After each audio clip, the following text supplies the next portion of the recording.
Omoni Oboli has given us a new movie featuring Bambam and Chris Attoh. Now, this is a romantic drama about Tochi, a chef and a restaurant owner who struggles to stay single. Now, after her latest breakup, she enters into a bet with her male best friend called Dennis. The bet is simple. If Tochi is single for a full year, she earns a 10% stake in Dennis's company. If she fails, she loses 50% of her restaurant to Dennis.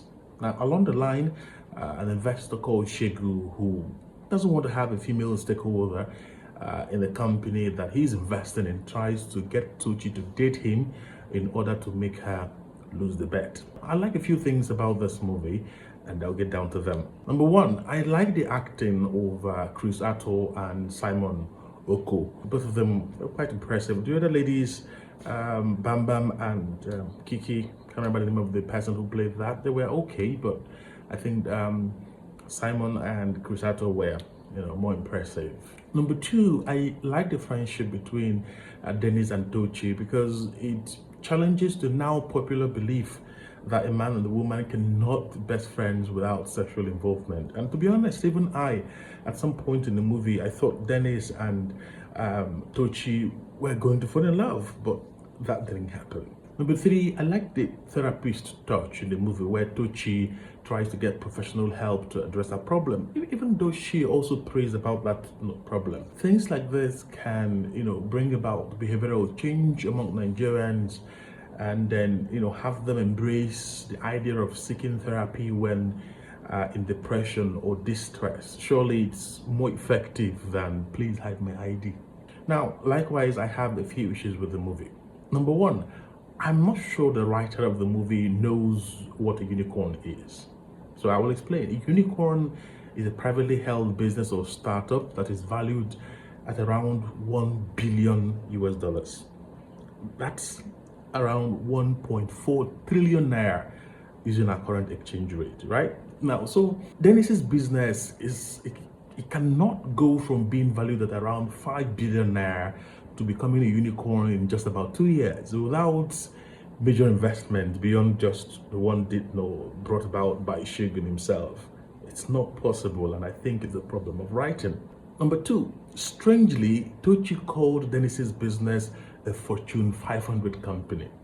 Now, this was a business valued at just 5 billion naira, according to Dennis himself. So again, this shows the writer's poor understanding of business terms. Now, number three, the movie was a little over 2 hours long, so enough time to have characters well developed.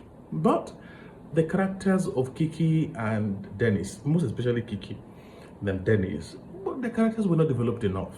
We don't know, frankly, what Dennis does in his own private time. He doesn't ever hang out with his friends. Doesn't he have colleagues he hangs out with? Doesn't he have business friends he hangs out with? Even the getaway, everything else is always around these two women.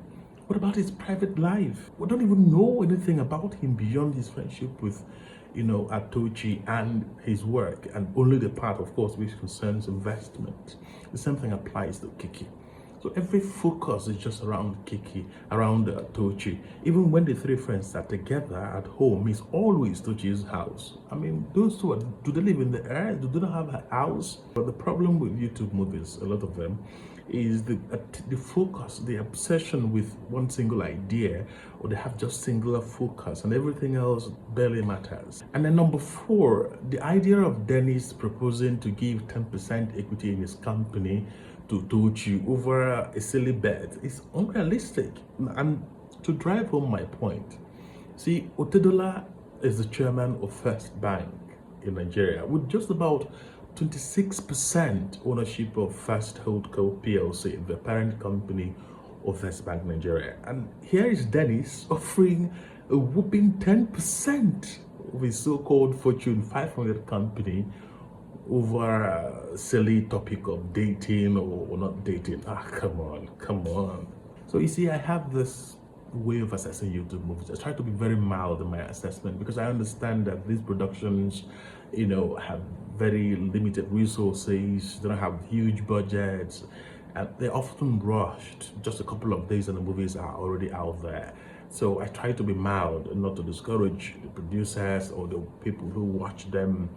But even at that, using that level of assessment, I'm going to say that this is just around 5/10. Make no mistake, it's not a terrible movie. I think that despite the issues I've listed here, it's still a decent movie. It has fair acting by the key characters and very wonderful camera quality. But see the movie yourself, then come back and let me know in the comments if my analysis, my review of the movie is spot on or not. Tell me, of course, what you think about the movie itself. But don't forget to like, share this video, subscribe to my channel so you get to watch more reviews when I publish them.